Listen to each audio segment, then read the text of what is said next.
പ്രവാസികൾക്ക് കൂടുതൽ ആശ്വസിക്കാം. ഖത്തറിൽ നിന്ന് സർവീസ് നടത്താൻ കൂടുതൽ വിമാന കമ്പനികൾ നിലവിൽ 8 വിദേശ എയർലൈൻസുകളാണ് ദോഹയിൽ നിന്ന് സർവീസ് പ്രഖ്യാപിച്ചത്. കൂടാതെ ഇന്ത്യയിൽ നിന്ന് എയർ ഇന്ത്യ അടക്കമുള്ള കമ്പനികൾ വൈകാതെ സർവീസ് ആരംഭിക്കുമെന്നും റിപ്പോർട്ടുകളുണ്ട്.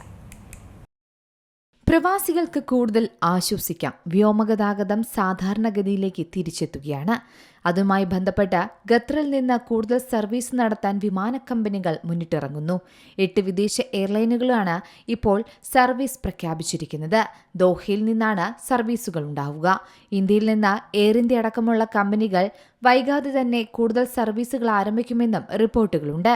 ദോഹയിൽ നിന്ന് അടുത്ത ദിവസങ്ങളിൽ സർവീസ് പുനരാരംഭിക്കുന്നത് Fly Dubai, air Arabia, Oman Air, Royal Jordanian, Tarco Aviation, US Bangla Airlines, Middle East Airlines, Himalaya Airlines എന്നിവയാണ്. ഇതുമായി ബന്ധപ്പെട്ട റിപ്പോർട്ടുകൾ വന്നിരിക്കുന്നത് ഹമ്മദ് ഇന്റർനാഷണൽ എയർപോർട്ട് ഔദ്യോഗിക വാർത്താക്കുറിപ്പിലാണ്. ഏപ്രിൽ 28 വരെയുള്ള സർവീസുകളാണ് ഇപ്പോൾ ഖത്തറിൽ നിന്ന് പ്രഖ്യാപിച്ചിട്ടുള്ളത്. കഴിഞ്ഞ ദിവസമാണ് ഖത്തർ സിവിൽ വ്യോമയാന അതോറിറ്റി ഹമ്മദ് അന്താരാഷ്ട്ര വിമാനത്താവളം വഴി വിദേശ വിമാന കമ്പനികൾക്ക് കൂടി സർവീസ് നടത്താൻ അനുമതി നൽകിയത്.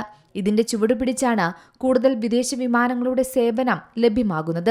മാത്രമല്ല, സർവീസുകൾ വീണ്ടും ആരംഭിക്കുക ഉയർന്ന അന്താരാഷ്ട്ര നിലവാരമുള്ള സുരക്ഷാ മാനദണ്ഡങ്ങൾ അനുസരിച്ചായിരിക്കും. എന്നാൽ ഇതിലൂടെ യാത്രാ പ്രതിസന്ധി മാത്രമല്ല പരിഹരിക്കപ്പെടുന്നത്.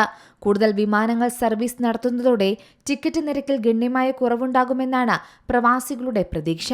അതായത് US ഇറാൻ യുദ്ധത്തിനു ശേഷം ഖത്തർ എയർവേസ് മാത്രമാണ് രാജ്യത്തു നിന്ന് ഇതുവരെ സർവീസ് നടത്തിയിരുന്നത്.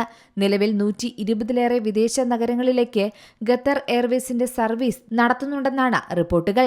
അതേസമയം പശ്ചിമേഷ്യൻ സംഘർഷങ്ങൾക്ക് പിന്നാലെ UAE വിമാന കമ്പനികൾ സർവീസുകൾ വിപുലീകരിക്കുന്നുവെന്ന സന്തോഷവാർത്ത പുറത്തുവരുന്നുണ്ട്.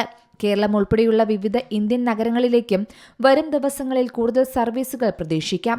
സംഘർഷ സാഹചര്യങ്ങൾക്ക് അയവ് വന്നതോടെയാണ് ഈ മാറ്റം. Emirates, Etihad, fly Dubai, air Arabia തുടങ്ങിയ വിവിധ ദേശീയ വിമാന കമ്പനികൾ സർവീസുകൾ വിപുലീകരിക്കുകയാണ്. ഘട്ടം ഘട്ടമായാണ് സർവീസുകളുടെ എണ്ണം വർദ്ധിപ്പിക്കുക. News desk Zee Malayalam news. ഏറ്റവും പുതിയ വാർത്തകളും വിശേഷങ്ങളും വിരൽത്തുമ്പിലറിയാൻ സീ മലയാളം ന്യൂസ് എല്ലാ ഡിജിറ്റൽ പ്ലാറ്റ്ഫോമുകളിലും ലഭ്യം.